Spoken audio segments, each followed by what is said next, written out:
Welcome to bitcoin world media, जहां हम करेंगे क्रिप्टो की बात आपके साथ। तो आज हम भारत में क्रिप्टो टैक्स पर बात करने वाले हैं।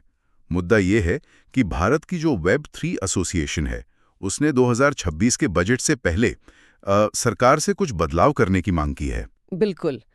और ये मांगे काफी जरूरी हैं क्योंकि भारत में मतलब दुनिया में सबसे ज्यादा क्रिप्टो यूजर्स हैं, लगभग 9 करोड़ 30 लाख। वाह, ये तो बहुत बड़ा नंबर है। हाँ, लेकिन दूसरी तरफ जो टैक्स के नियम हैं वो इतने सख्त हैं कि पूरी इंडस्ट्री ही मतलब परेशान है। तो चलिए इन नियमों को थोड़ा और समझते हैं।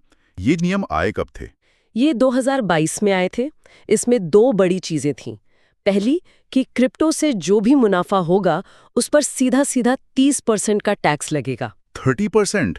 ये तो बहुत ज्यादा है। मतलब अगर कोई स्टॉक्स में पैसा कमाता है तो उस पर तो इतना नहीं लगता। आपने बिल्कुल सही पकड़ा। स्टॉक्स में लॉन्ग टर्म गेन्स पर सिर्फ 10% है, लेकिन क्रिप्टो को उसको लॉटरी या गेमिंग की कमाई जैसा मान लिया गया है। अच्छा, तो इंडस्ट्री की सबसे बड़ी शिकायत यही है कि इसे एक इन्वेस्टमेंट की तरह नहीं देखा जा रहा। हाँ बिल्कुल, ये एक बहुत बड़ा पॉइंट है। और दूसरा जो नियम है वो है 1% TDS का। हाँ, ये 1% TDS मतलब टैक्स डिडक्टेड एट सोर्स। अब ये सुनने में तो बस 1% लगता है, तो इससे क्या फर्क पड़ता है? ये सुनने में कम लगता है पर इसका असर बहुत ज्यादा है, खासकर उन लोगों के लिए जो दिन में कई बार ट्रेडिंग करते हैं। मतलब हाई फ्रीक्वेंसी ट्रेडर्स के लिए? जी, हर सौदे पर 1% कटने का मतलब है कि उनकी जो काम करने की पूंजी है, जो वर्किंग कैपिटल है, वो ब्लॉक हो जाती है। भले ही वो पैसा बाद में वापस मिल जाए, लेकिन तब तक तो उनके हाथ बन जाते हैं। एग्जैक्टली और इससे मार्केट में पैसों का जो बहाव होता है, जिसे लिक्विडिटी कहते हैं, वो भी कम हो जाता है। तो इंडस्ट्री की जो चिंताएं हैं वो साफ हैं।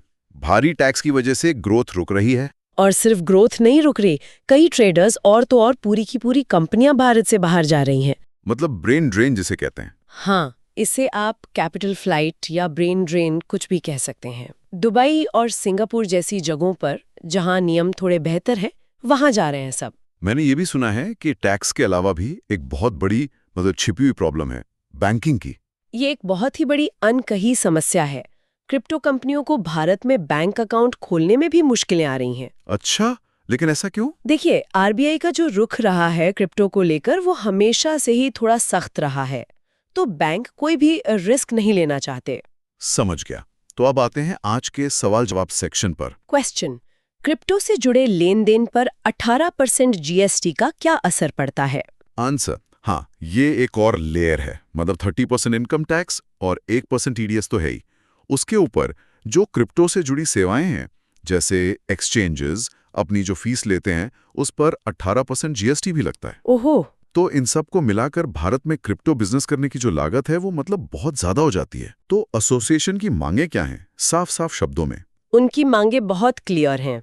पहली कि 1% TDS को घटाकर 0.01% किया जाए, ताकि लिक्विडिटी ना फंसे। बिल्कुल। और दूसरी जो कि बहुत जरूरी है वो ये कि क्रिप्टो में हुए नुकसान को मुनाफे के साथ एडजस्ट करने की इजाजत दी जाए। जैसे शेयर बाजार में होता है, अगर एक शेयर में नुकसान हुआ और दूसरे में फायदा, तो आप नेट प्रॉफिट पर ही टैक्स देते हैं। जी, ये एक फेयर टैक्स सिस्टम का मतलब बेसिक सिद्धांत है जो क्रिप्टो पर लागू नहीं होता। और बैंकिंग सेवाओं को आसान बनाने की भी मांग होगी यकीनन। हाँ, और एक साफ सुथरा रेगुलेटरी फ्रेमवर्क, मतलब एक पूरी गाइडलाइन कि क्या लीगल है, एक्सचेंजों की क्या जिम्मेदारी है और निवेशकों की सुरक्षा कैसे होगी।